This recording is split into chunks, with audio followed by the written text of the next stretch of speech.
कि बहुत अच्छा आदमी मैं जानता हूं, केवल ये नाटक कर रहा है दुष्टता का, वस्तुतः बहुत निर्मल आदमी है।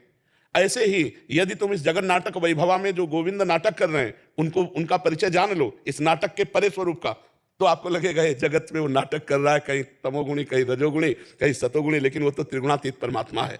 तब इसमें बात आएगा कि छल कपट और नाना प्रकार के दोष करने वाले पर भी हम भगवत बुद्धि कर सके, क्योंकि हम रोल नहीं देख रहे, हम क्रिया नहीं देख रहे, हम कारण तत्व को देख रहे। सबका कारण परमात्मा है, सब में आत्मस्वरूप से परमात्मा विराजमान है। ये त्रिगुणमयी माया का ऊपर से पर्दा है, तो कहीं निंदा, कहीं आलस्य प्रमाद, कहीं हिंसा, कहीं चोरी, कहीं बेविचार, तो कहीं भजन।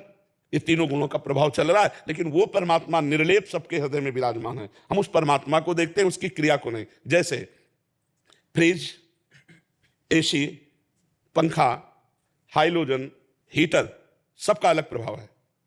हीटर गर्मी पैदा करता है, हाइलोजन प्रकाश पैदा कर रहा है, पंखा सिर्फ हवा दे रहा है, एसी ठंडा करके दे रही, फ्रिज पानी ठंडा कर देती, खाद्य पदार्थ ठंडा कर देती।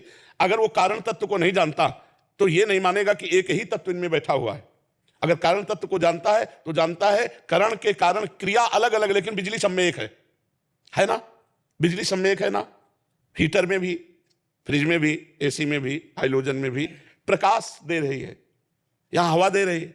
तो बोले अगर बिजली होती तो प्रकाश देती ना? नहीं, करण के कारण उसकी क्रिया बदल गई।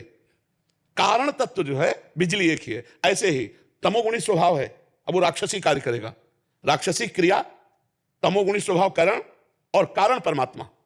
तो जो ज्ञानी जन होते हैं वो कारण देखते हैं, क्रिया और करण नहीं देखते। करण जो स्वभाव है, कारण शरीर, स्थूल सूक्ष्म कारण, उसी से प्रेरित होकर क्रियाएं होती है। सूक्ष्म शरीर संकल्प करता है, स्थूल शरीर क्रियाएं होती है।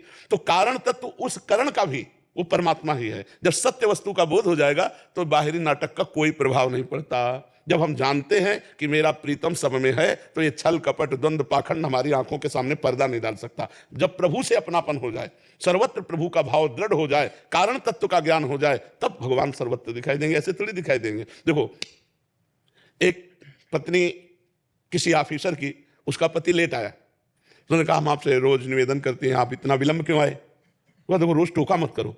तुमका क्यों, आप इतना विलंब क्यों आए? उसने पिस्तौल निकाली, गोली भरी, पत्नी की कनपटी में लगा, चलो यार तुम ये नाटक दूसरों को धमकाया करो मुझे। बोले क्यों, गोली असली है, पिस्तौल असली है? बोले मुझे पता है तुम मेरे प्रीतम हो, तुम मुझे मार नहीं सकते हो। उसको पता है कि मेरे प्रीतम हो। जैसे नरसिंह भगवान रूप में आए सब डर गए, लेकिन प्रहलाद जी को पता है मेरे प्रीतम आए, उनको डर नहीं लगा। तो छल कपट हिंसा जितने आचरण हो रहे हैं, ये त्रिगुण माया के द्वारा भ्रमात्मक हो रहे हैं। जैसे स्वप्न में नाना प्रकार के आचरण हो रहे हैं, पर वो असत है। ऐसे उमा कहूं मैं अनुभव अपना, सत हरि भजन जगत सब सपना। इस स्वाप्निक जगत में उस सत्य परमात्मा को देखने वाला ही सच्चा ज्ञानी है। अगर इतना हो गया तो जीवन मुक्त महापुरुष हो गया। अभी अभ्यास करो, नाम जप करो, धीरे धीरे आगे बढ़ जाओगे।